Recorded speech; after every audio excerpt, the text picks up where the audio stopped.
بسم الله والحمد لله والصلاة والسلام على رسول الله أشهد أن لا إله إلا الله وأشهد أن محمدا عبده ورسوله. وما بعد، قال الله تبارك وتعالى في كتابه العزيز: قد نرى تقلب وجهك في السماء فلنولينك قبلة ترضاها فول وجهك شطر المسجد الحرام وحيث ما كنتم فولوا وجوهكم شطره وإن الذين أوتوا الكتاب ليعلمون أنه الحق من ربهم وما الله بغافل عما يعملون.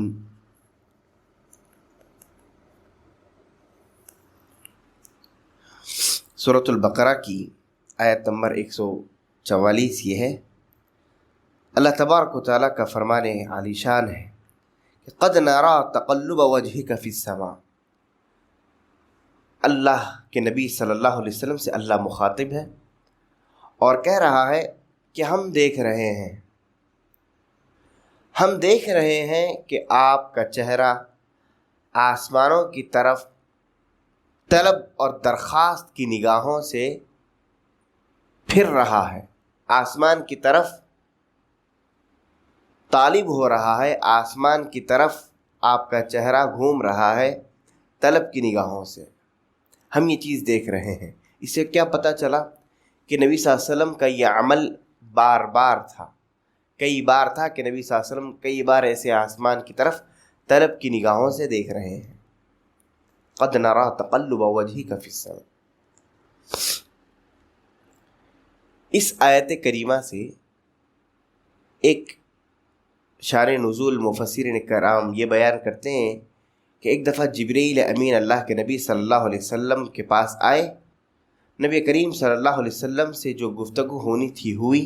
پھر نبی صلی اللہ علیہ وسلم جبرائیل سے کہا کہ اللہ رب العالمین مجھے قبلہ میرے لیے کعبۃ اللہ کو کیوں نہیں بنا دیتا؟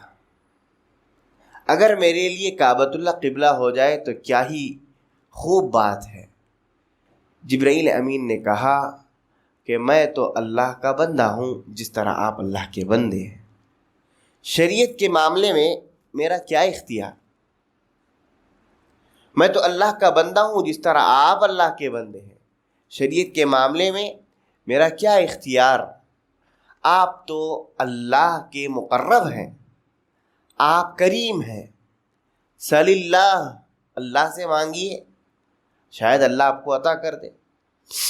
شریعت ہے یہ، نہ جبرائیل کی چلتی ہے نہ رسول اللہ صلی اللہ علیہ وسلم کی چلتی ہے، کیونکہ شریعت ساز صرف ایک ہے اور وہ اللہ رب العالمین کی ذات ہے. وہی شریعت سازی میں کمی، زیادتی، تبدیلی کا اختیار رکھتا ہے، کوئی اختیار نہیں رکھ سکتا. رسول اللہ صلی اللہ علیہ وسلم لاکھ چاہیں اور وہ چیز چاہے جو پہلے سے اچھی ہے. بیت المقدس کی بنیاد حضرت یعقوب علیہ السلام نے ڈالی اور کعبۃ اللہ کی بنیاد امام الموحدین ابراہیم علیہ السلام نے ڈالی. بیت المقدس کی تعمیر تو بعد میں ہوئی اور کعبۃ اللہ کو اللہ نے زمانوں صدیاں دنیا کے بنتے ہی اللہ نے اس کو قائم کیا. پہلے فرشتوں کے ذریعے، پھر نبیوں کے ذریعے، پھر کئی مرحلوں میں اس کا شروع سے وجود رہا. لیکن نبی صلی اللہ علیہ وسلم خود سے اس چیز کو مقرر نہیں کر سکتے گرچہ کہ وہ بہتر ہو، نہ ہی جبرائیل کر سکتے ہیں حالانکہ وہی شریعت لے کر کے آتے ہیں. اللہ تعالیٰ نے قرآن مجید میں ارشاد فرمایا: وَلَوْ تَقَوَّلَ عَلَيْنَا بَعْضَ الْأَقَاوِيلِ لَأَخَذْنَا مِنْهُ بِالْيَمِينِ ثُمَّ لَقَطَعْنَا مِنْهُ الْوَتِينَ فَمَا مِنْكُمْ مِنْ أَحَدٍ عَنْهُ حَاجِزِينَ. کہ اگر یہ رسول صلی اللہ علیہ وسلم اپنی طرف سے شریعت میں کوئی بات کہہ دیں تو ہم ان کا داہنا ہاتھ مروڑ کر کے پکڑ لیں گے، ان کی گرفت کر لیں گے، پھر ان کی شہرت کاٹ دیں گے اور تم میں سے کوئی ان کو بچانے والا بھی نہیں ہوگا. بڑے افسوس کی بات ہے کہ دن رات شریعتی مسائل میں خود سے کمی اور زیادتی کی جاتی ہے لوگوں کی جانب سے. یہ ہوا ہے ایسا کر لیجئے، وہ ہوا ہے ویسا کر لیجئے، الیکشن کا معاملہ ہے اتنے دفعہ درود پڑھ لیجئے، اتنے مرتبہ آیت کریمہ پڑھ لیجئے. یہ احکامات اور یہ حکم اتنی دفعہ اتنی دفعہ، یہ دعا وہ دعا کس نے مقرر کیا؟ کس نے مقرر کیا؟ یہ شریعت سازی ہے، جو انتہائی سنگین جرم ہے کہ جبرائیل امین رک جاتے ہیں، کہتے ہیں کہ یہ تو اللہ کا معاملہ ہے۔ رسول اللہ صلی اللہ علیہ وسلم کی پوری شدت سے خواہش ہوتی ہے کہ بیت اللہ کو اپنا قبلہ مقرر کر لیں، اور بیت اللہ بیت المقدس سے پرانا ہے، اور بیت اللہ کی عظمت بیت المقدس سے زیادہ ہے، پھر بھی نبی صلی اللہ علیہ وسلم اللہ کے حکم کے آنے تلک کچھ نہیں کر سکتے۔ اللہ کہہ رہا ہے اے نبی کریم صلی اللہ علیہ وسلم، ہم طلب کی نگاہوں سے بار بار آپ کا آسمان کی طرف، تو جبرائیل امین جب جا رہے تھے اپنی بات مکمل کر کے کہ آپ اللہ سے مانگیں، تو اللہ کے نبی صلی اللہ علیہ وسلم جبرائیل کے جاتے ہوئے آسمان کو دیکھ رہے تھے کہ شاید پھر سے وہ حکم لے کر کے آ جائے، کہ دوبارہ وہ اس قبلے کا حکم لے کر کے آ جائے۔ اللہ کے نبی صلی اللہ علیہ وسلم نے حضرت جبرائیل سے یہ کہا کہ میں یہودی قبلے کو بدلنا چاہتا ہوں، اس یہودی قبلے پر میں قائم رہنا نہیں چاہتا، کیونکہ اس امت کی فضیلت اہل یہود پر بہت زیادہ ہے، اور بھی کئی وجوہات ہو سکتی ہے۔ نبی صلی اللہ علیہ وسلم نے کہا کہ مجھے یہودی قبلے سے ہٹا کر کے جد امجد ابو الانبیاء امام الانبیاء کے قبلے پر رکھ دیا جائے، اور وہ قبلہ کس کا؟ ابراہیم علیہ السلام کا قبلہ، بیت اللہ۔ ابراہیم علیہ السلام بھی اسی قبلے کی طرف رخ کر کے نماز پڑھ، بیت اللہ کی طرف، کیونکہ جب بیت المقدس کا وجود نہیں تھا، اللہ کے نبی صلی اللہ علیہ وسلم چاہتے تھے کہ وہی قبلہ مقرر اور طے ہو جائے۔ اللہ تعالیٰ نے بار بار نبی کی اس دلچسپی اور خواہش اور امید کو دیکھا، تو اللہ نے خود کہا اے پیارے حبیب صلی اللہ علیہ وسلم، ہم بار بار آپ کا آسمان کی طرف اپنی نگاہوں کو انتظار کی نگاہوں سے طلب کی کیفیت میں اٹھنا دیکھ رہے ہیں۔ فولی وجہک شطر المسجد الحرام، لہذا آپ اپنی خواہش کے مطابق اب بیت المقدس مسجد حرام کی طرف اپنا چہرہ پھیر لیجیے، اب آپ بیت المقدس کی طرف گھوم جائیے، کعبۃ اللہ کی طرف گھوم جائیے، بیت المقدس کو اپنا اور اپنی امت کا قیامت تک کے لیے قبلہ بنا لیجیے۔ فولی وجہک شطر المسجد الحرام وحیث ما کنتم فولوا وجوہکم شطرہ، اور یہی نہیں بلکہ جہاں کہیں دنیا میں رہیں آپ اور آپ کے امتی، چاہے سمندر میں رہیں، چاہے زمین پر رہیں، چاہے مشرق میں رہیں، چاہے مغرب میں رہیں، دنیا کے کسی حصے میں رہیں، بیت اللہ کعبۃ اللہ کی طرف ہی رخ کر کے نماز پڑھیں۔ اللہ نے ہمیشہ کے لیے حکم نازل کر دیا، اب جا کر کے نبی کریم صلی اللہ علیہ وسلم نے اپنا رخ کعبۃ اللہ کی طرف کیا۔ اللہ کا حکم آنے کے بعد یہودی کہہ پڑے کہ رسول اللہ محمد رسول اللہ صلی اللہ علیہ وسلم نے یہ کام کیا، تو یہودیوں کو بڑی تکلیف ہوئی۔ انہوں نے کیا شوشہ چھوڑا؟ انہوں نے کہا کہ یہ قبلے کی تبدیلی محمد نے اپنی جانب سے گڑھ لی ہے، محمد کا بس ایک ہی کام کہ ہماری مخالفت کرنا ہے، محمد کا بس ایک ہی کام کہ ہماری مخالفت کرنا ہے صلی اللہ علیہ وسلم، لہذا اسی لیے انہوں نے ہمارے قبلے کو چھوڑ کر کے کعبۃ اللہ کو اپنا قبلہ بنایا۔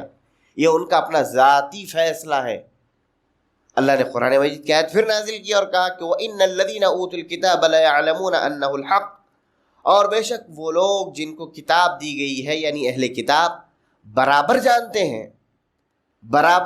ہیں کہ انہ الحق من ربہم، کہ قبلے کی تبدیلی اللہ کی طرف سے حق ہے، قبلے کی تبدیلی اللہ کی طرف سے حق کا فیصلہ ہے۔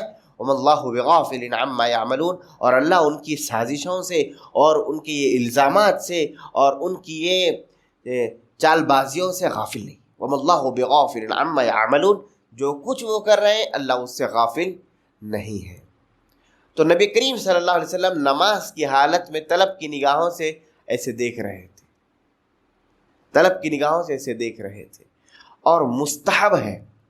نبی کریم صلی اللہ علیہ وسلم نے کہا کہ جب بندہ دعا کرے تو آسمان کی طرف نگاہ اٹھائے، ایسے یا ایسے آسمان کو دیکھے، کیونکہ اللہ آسمانوں میں ہے، اور آسمان اللہ کی بہت بڑی مخلوق ہے، اور اللہ اسی رخ پر ہے۔ تو بندہ اگر دعا کرتے ہوئے یا رب بھی اگر کہہ دے آسمان کی طرف نگاہ اٹھا کر کے، تو اس کی دعا میں بڑا وزن آ جاتا ہے۔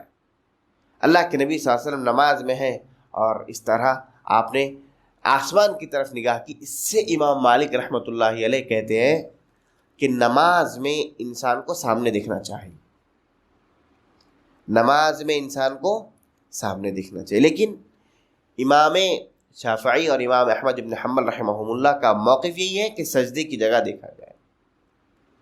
اس مسئلے میں اختلاف ہے فقہا کا، اور وہ فقہا جو کہتے ہیں کہ سامنے دیکھنا چاہیے، ان کے نزدیک یہ ہے کہ وہ حدیث جس میں سجدے کی طرف دیکھنے کا حکم ہے، اس حدیث میں کچھ کمی ہے، کچھ نقص ہے، تھوڑا سا ضعف ہے نبی صلی اللہ علیہ وسلم تک پہنچنے کے معاملے میں، لہذا سامنے دیکھنے والی بات زیادہ صحیح ہے۔ لیکن راجح طور پر علماء نے یہ کہا ہے کہ یہودی نماز میں ادھر ادھر دیکھا کرتے تھے اپنی عبادت میں، اللہ نے اس سے منع کیا، اس سے اللہ نے منع کر دی، تو یہ چیز جائز نہیں ہے۔ رہا معاملہ سامنے یا سجدے کی جگہ پر، تو دونوں چیزوں کا ہمیں ثبوت کچھ نہ کچھ کہیں نہ کہیں ملتا ہے اور ثابت ہوتا ہے۔ لیکن علماء یہ کہتے ہیں کہ جو چیز زیادہ خشوع اور خضوع کے قریب ہے اس کو اپنایا جائے۔ انسان سجدے کی طرف دیکھ رہا ہے لیکن اس کو خشوع خضوع میں خلل آ رہا ہے، کوئی چیز ایسی ہے، یا یہ مان لیں کہ انسان نیچے دیکھنے سے اس کو تکلیف ہے یا خشوع اور خضوع میں خلل آ رہا ہے، تو وہ سامنے دیکھے۔ خاص طور سے جب کعبۃ اللہ کے سامنے انسان نماز پڑھ رہا ہو تو سامنے دیکھے، اور جب عام جگہ پر ہو تو وہاں پر انسان خشوع اور خضوع کے مطابق عمل کرے، سامنے دیکھے یا سجدے میں دیکھے، دونوں چیزیں ہیں۔ اور سامنے دیکھنے کا مسئلہ اور بھی وضاحت سے ہمیں اس طرح معلوم ہوتا ہے کہ صحابہ کرام نبی صلی اللہ علیہ وسلم کو دیکھا کرتے تھے نماز میں۔ صحابہ کرام کہتے ہیں کہ جب تک نبی صلی اللہ علیہ وسلم سجدے میں اپنا ماتھا نہیں رکھ دیتے، ہم جب تک سجدے میں نہیں جاتے، تو نبی صلی اللہ علیہ وسلم کو وہ دیکھ رہے ہیں۔ اسی طرح صحابہ کرام سے پوچھا گیا کہ کیا رسول اللہ صلی اللہ علیہ وسلم ظہر اور عصر میں کچھ پڑھتے تھے نماز میں؟ کہا کہ ہاں پڑھتے تھے۔ کیسے معلوم؟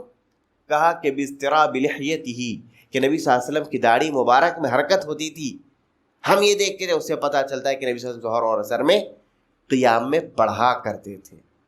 تو یہ ایک فقہی مسئلہ بھی اس آیت کریمہ سے ہم کو معلوم ہوتا ہے۔ وصلی اللہ تعالی علی خیر خلقہ محمد وعلی آلہ وصحبہ اجمعین برحمتک یا ارحم الراحمین۔